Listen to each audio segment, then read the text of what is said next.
Okay, so in section 8.4, the three things that we need to know first off about fractions is we need to know how to simplify a fraction.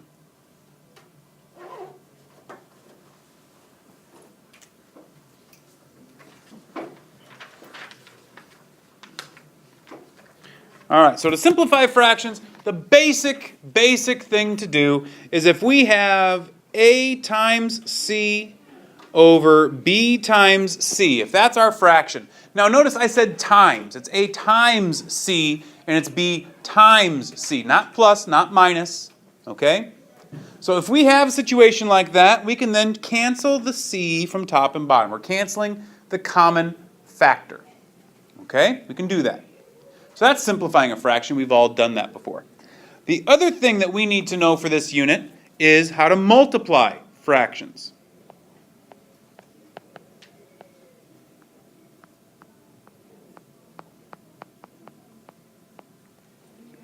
So in multiplying a fraction, or two fractions, let's say we have a over b, and we want to multiply that by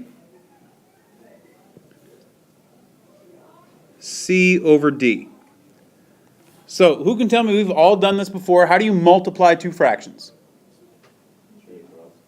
Straight across the top, straight across the bottom, so we have ac over bd. A times c over b times d.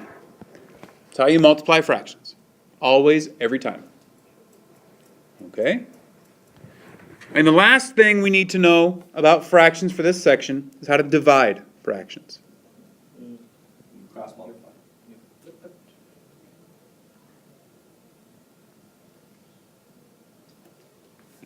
In dividing fractions, it could show up two different ways. You could have the fraction a over b divided by c over d. They could write it like that. Okay, that's called a complex fraction because you have fractions inside of a fraction. Okay? Or, by the way, it means the same thing. You could have it written using the old school elementary division symbol, meaning a over b divided by c over d. Okay, those two forms mean the exact same thing.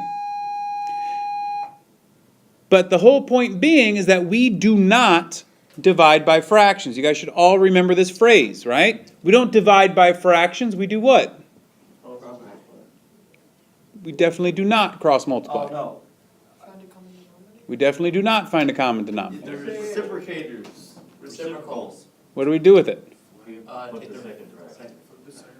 So the phrase is we don't divide by fractions, we multiply by its reciprocal.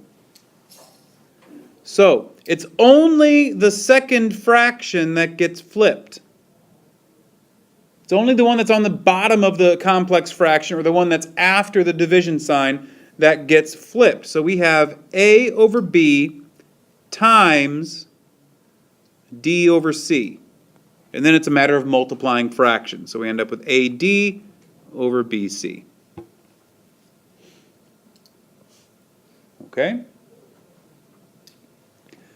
So those are the three things that we need to know about fractions to do well in section 8.4. Okay? That's the basics. Don't freak out because there's fractions involved. All right? Now, any questions on those three facts? Then let's take a look at some vocab for this section.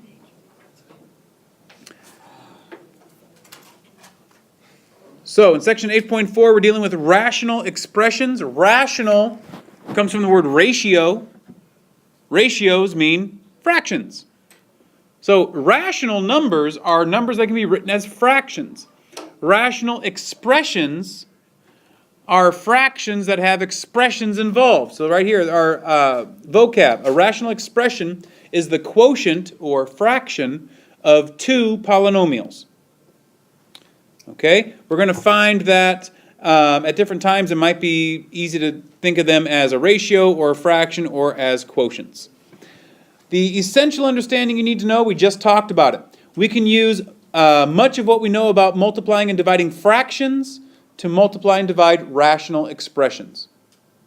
The big thing we're going to talk about today is simplifying rational expressions. So we need to know what simplest form is. So a rational expression is in simplest form when its numerator, which by the way, what part of the fraction is the numerator? Top. And denominator, which is then the bottom, are polynomials that have no common divisors, meaning there's nothing in common, no common factors that you can cancel. If that's true, then it's in simplest form. So let's take a look at a couple of examples. These guys are considered to be in simplest form. Okay, if you take a look at that first fraction, we have x plus 1 over x minus 1. That fraction is simplified. You cannot cancel anything else. The x's do not cancel because they're not factors. They're not separated by everything else by multiplication. They're separated by addition and subtraction. Okay? We can't cancel using addition and subtraction. Okay? So that is in simplest form. You can't cancel the x's, you can't cancel the 1's. Looking at the second fraction, we have a trinomial on top and a binomial on the bottom.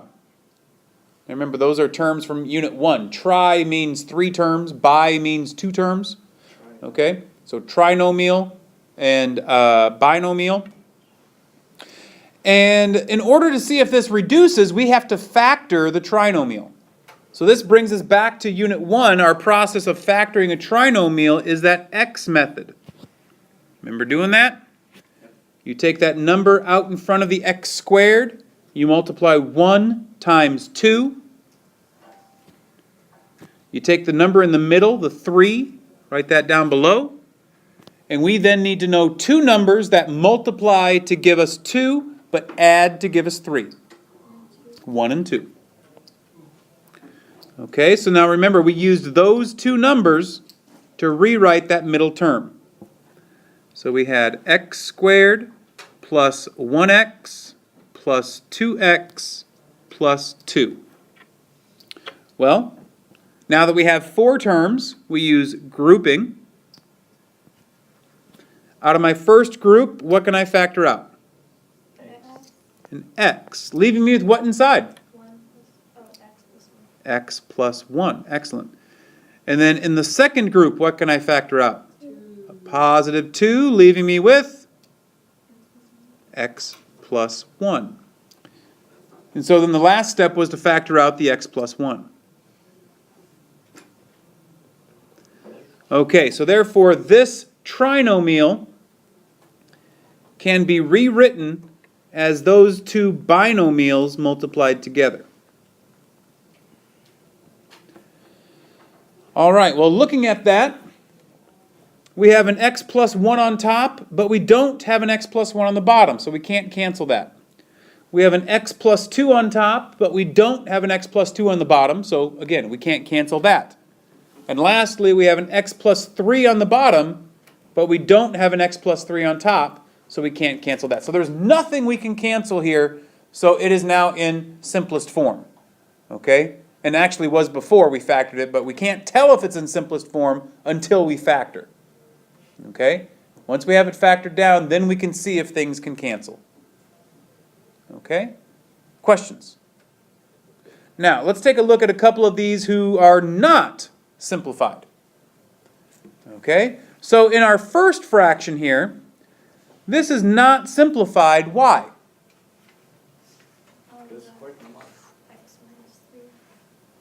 Just looking at the first fraction there, the x over x squared. X is canceled. There's an x on the top that I can cancel with an x on the bottom, which leaves me with an answer of 1 over x. Please remember there's always a factor of 1 left behind. X means 1 times x. So if you cancel out the x, the 1 is still sitting there. Okay? So that is not simplified because we could cancel out an x. How about the second fraction? Looking at this guy. Why is that not simplified? Think of entire groups. Because x minus there's an x minus 3 on the top that cancels with an x minus 3 on the bottom. That entire binomial cancels because it's on both top and bottom. With me? Okay, and then that last one's not simplified. We're not going to work that one because actually I want to work an example of that down below. Okay? That's the type of problem we're going to be working right now. So let's take a look at how we would simplify that. Okay, so understanding the difference between simplified and not simplified fractions.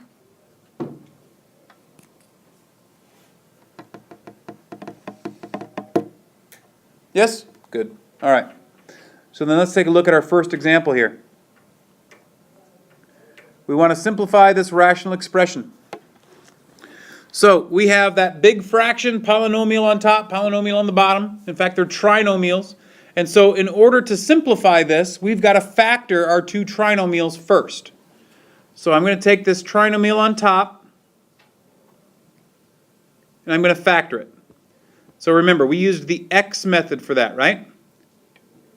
So I've got to take the 1 that's out in front of the x squared, 1 times the 10, and put 7 down below. And so I'm now looking for two numbers that when I multiply give me 10, but add to give me 7.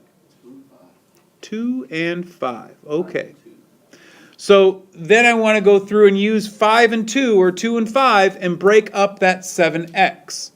So I would write x squared plus 2x plus 5x plus 10. Remember, now we use grouping. What can I factor out of the first group? Leaving me with? X plus 2. How about the second group? 5. Leaving me with? X plus 2. And now I can factor what out of both of those groups? X plus 2 gets pulled out. I always go with that term first because that's the one I'm factoring out front. And then what's left behind? The x plus 5. Okay, so that is the factored form of that top trinomial. So that is what I write for the top of my fraction. X plus 2 times x plus 5. All right, well now we got to factor the bottom of the fraction. Okay, so to do that, I again take my trinomial and I factor it. I got to use that x method again. So out in front I have a 1. I take 1 times the negative 10. Negative 3 goes down below because that's the number in the middle. So what two numbers multiply to give me negative 10 but add to give me negative 3?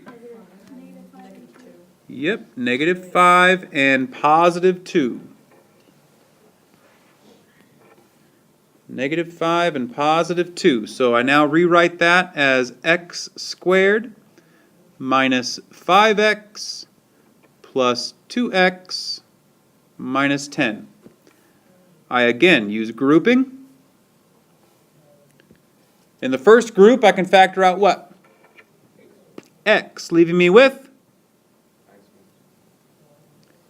In the second group, what can I factor out? 2, leaving me with? X minus 5. And so now I can factor out that common binomial x minus 5, which leaves me with x plus 2 left behind. So that is what goes on the bottom of my fraction. X minus 5 times x plus 2. Questions up to this point? All we did was we factored the top polynomial and that bottom polynomial. Well, now looking at that fraction, is there anything that cancels? Is there anything that's on the top and at the bottom? X plus 2. Goes away. And so our simplified answer is then x plus 5 over x minus 5. Remember, the x's are not factors, so you can't cancel them. The 5's are not factors, so you can't cancel them. That is your simplified answer. Questions? Let's look back at the work we just did. Okay? Let's look back at the work we just did. Okay, folks, so looking at this, remember we factored that top trinomial by using that x method, but look what happened. Look at the two numbers that we grabbed here, 2 and 5, right? We use those two numbers because they multiply to 10 and add to 7. And look at our final answer for those factors. 2 and 5.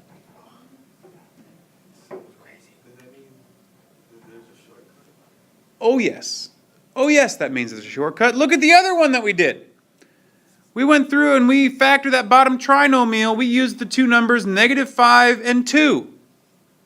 And look what we ended up with our answers down here. -5 and 2. That is magic. Okay?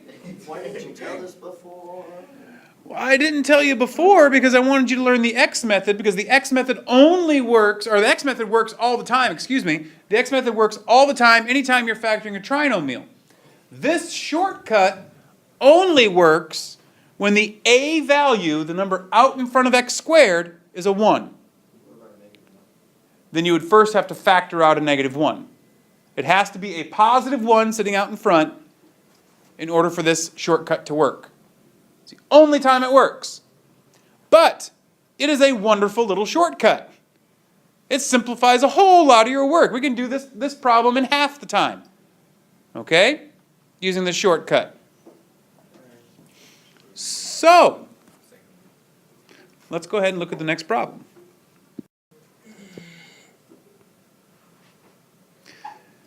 We have a trinomial on top. We have a trinomial on the bottom. We need to go through and factor those.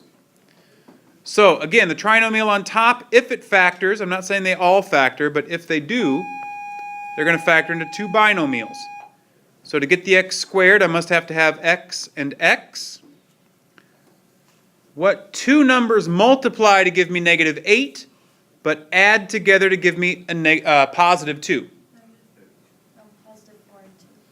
+4 and a -2. Excellent. And there, we already have it factored. We used our shortcut. All right. Look at the bottom trinomial. We have x's. We need to multiply to give you +6, but add to give you -5. -3, -2. -3 and -2. X minus 2 is then on top and on bottom. So yes, x minus 2, that entire binomial, cancels away. So your answer is x plus 4 over x minus 3. Questions? Nope. Easy peasy. Let's look at the next one. Sometimes you'll have problems like this where it's a monomial on top and a monomial on the bottom. Okay? So monomials, there is no addition and subtraction. It's all just multiplied together. Okay?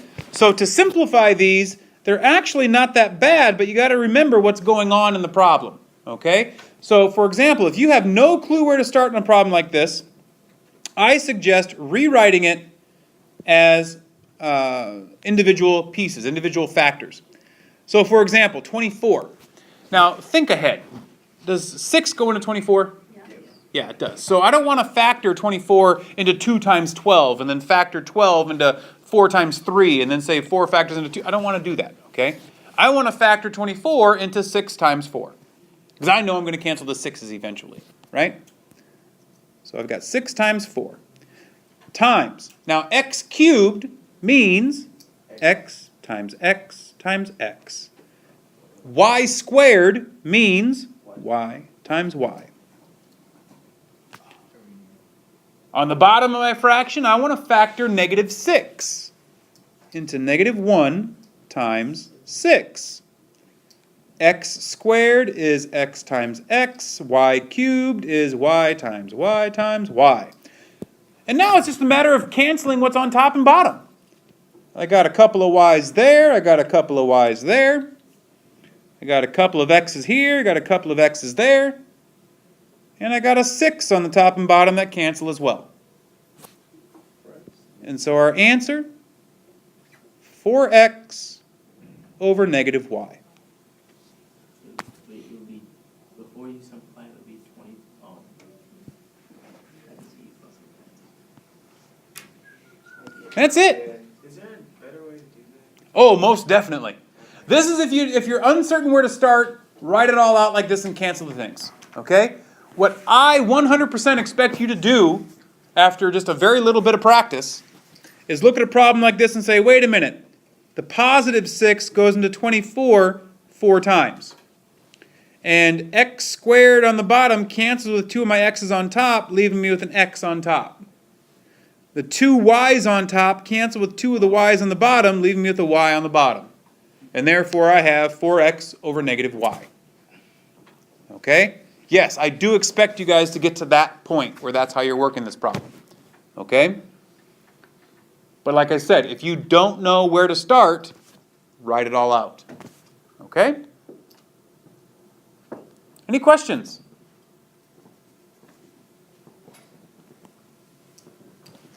We got one more type of problem to try. 12 minus 4x over x squared minus 9.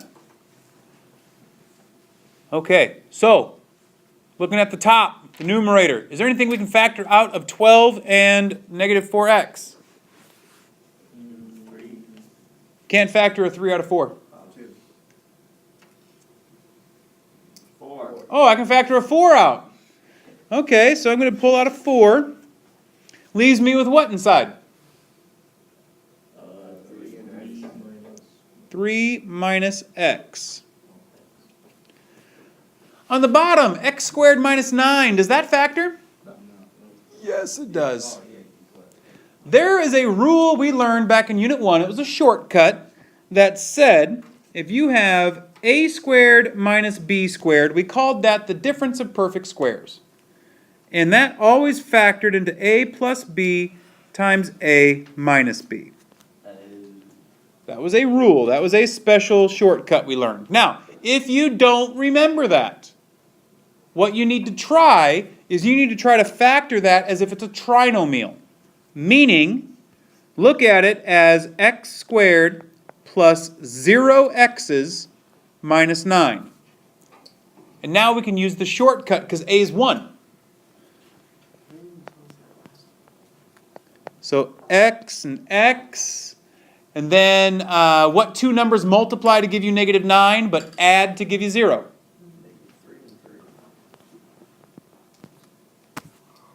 There we go. And there's a negative 3. So we can factor x squared minus 9 into x minus 3 and x plus 3. Okay? Next, looking at this, anything cancel? No. No. These are not the same thing. X minus 3 is not the same thing as 3 minus x. Okay, so here's the issue. There's another rule from Unit 1 that we had talked about. Do we like to have our variable to be negative? No. So what should I do here? Factor out a negative 1.